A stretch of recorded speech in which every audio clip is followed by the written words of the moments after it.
In recent days, Florida has been hit by 2 hurricanes in just 1 week, one of which was the most devastating in the last 100 years with impressive power. And nowadays, tornadoes and hurricanes are part of life in Florida. With its unique geographical location, this state is one of the most hurricane-prone areas in the world, and when hurricanes make landfall, they often bring tornadoes with them. Every year, the people of Florida brace for these storms, knowing that they are a constant threat to their safety, infrastructure, and economy.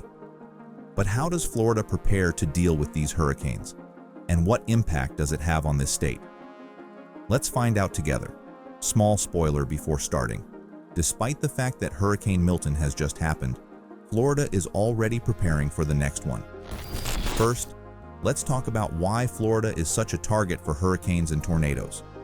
Geographically, Florida's position in the southeastern United States makes it a prime landing spot for hurricanes that develop in the warm waters of the Atlantic Ocean and the Gulf of Mexico. These bodies of water are perfect breeding grounds for hurricanes because warm water is essentially fuel for these massive storms. When hurricanes travel over these waters, they gather strength and can quickly escalate from a tropical depression to a Category 4 or 5 storm, packing winds over 150 miles per hour and causing immense damage when they hit land. And with hurricanes, tornadoes are often a side effect. Hurricanes produce tornadoes when they make landfall due to the intense wind shear. That's when wind speeds change dramatically over a short distance, creating the spinning motion that turns into a tornado. Florida, being flat and low-lying, is particularly vulnerable to both the flooding that hurricanes bring and the tornadoes they spawn.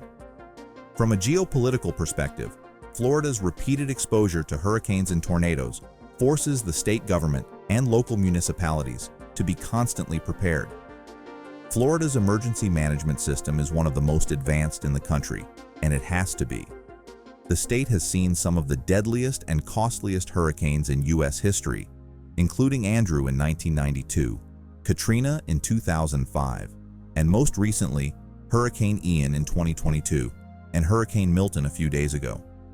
The state government's role is critical in coordinating evacuations, managing emergency shelters, and ensuring that critical infrastructure, like power grids and hospitals, are as storm-resistant as possible.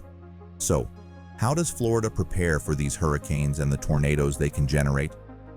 The answer lies in a combination of advanced technology, infrastructure investment, and constant public awareness campaigns. Florida's hurricane preparedness begins with advanced weather forecasting. Meteorologists use satellites, weather balloons, and computer models to track storms as they form, often days or weeks before they pose any real threat. The National Hurricane Center, located in Miami, plays a central role in this. They provide updated storm forecasts and issue warnings for when a storm is likely to make landfall. These warnings are crucial, as they give local governments and residents time to prepare, evacuate, and implement safety measures. For tornadoes, early warning systems are also in place, using radar technology to detect the kind of weather patterns that can lead to a tornado forming. But preparedness goes far beyond simply predicting when and where hurricanes will hit. Florida has implemented strict building codes designed to make homes and buildings more resistant to hurricane winds.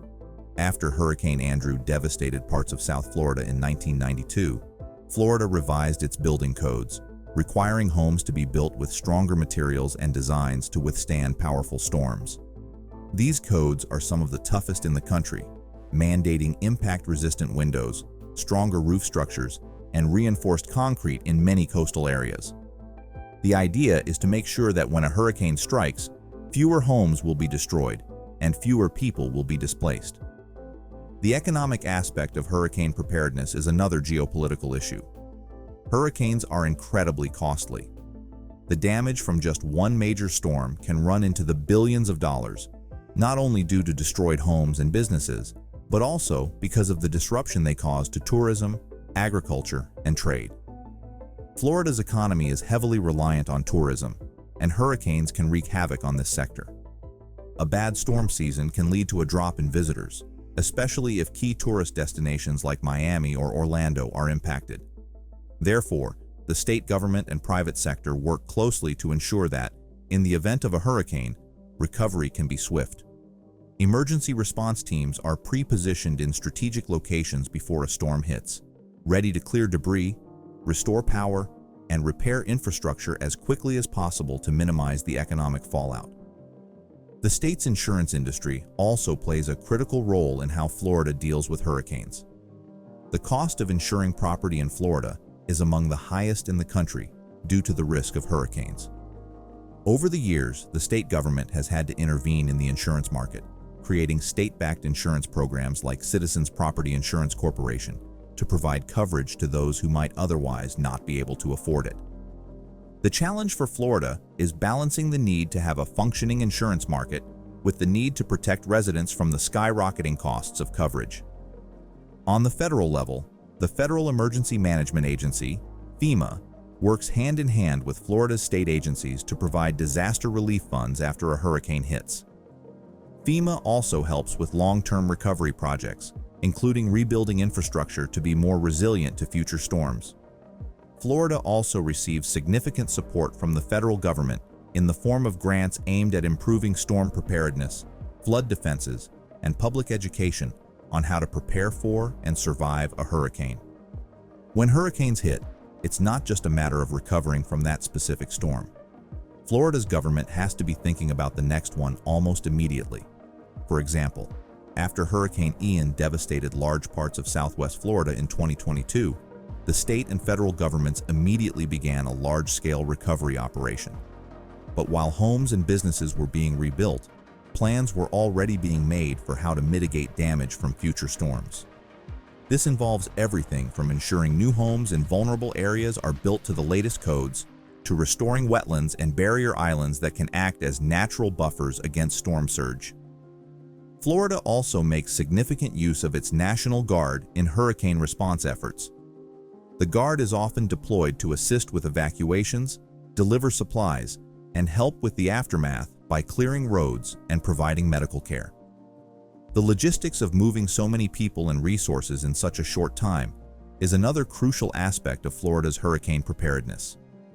Florida's government regularly holds training exercises to make sure that, when a real disaster strikes, there is a coordinated and effective response.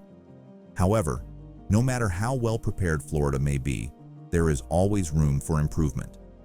Climate change is causing hurricanes to become more intense, and storms that would once have been considered once-in-a-lifetime events are becoming more frequent. Warmer ocean temperatures mean that storms can strengthen more quickly and last longer. Rising sea levels increase the risk of storm surges, which can flood coastal communities even before the hurricane's winds arrive. Florida is already looking ahead to how it can adapt to this new reality. In recent years, there has been increased focus on building up natural defenses, such as restoring mangroves and wetlands that can absorb floodwaters. The state is also investing in seawalls and other man-made flood defenses in areas like Miami Beach, which are particularly vulnerable to rising sea levels.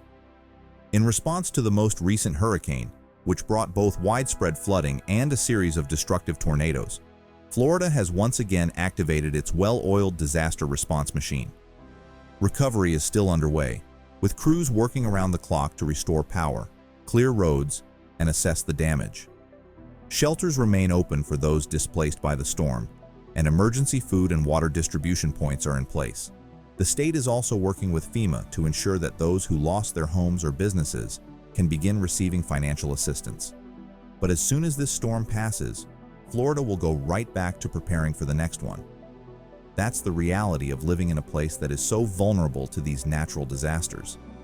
Geopolitically, Florida's ability to recover from hurricanes and tornadoes is essential, not just for the people who live there, but for the whole country.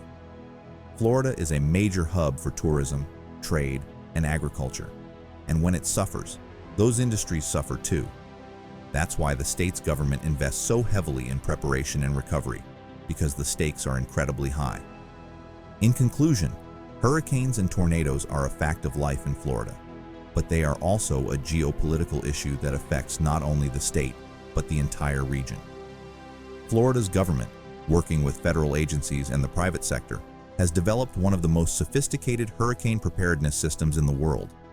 And while recent hurricanes have tested the state's resilience, the constant cycle of preparation response, and recovery will continue.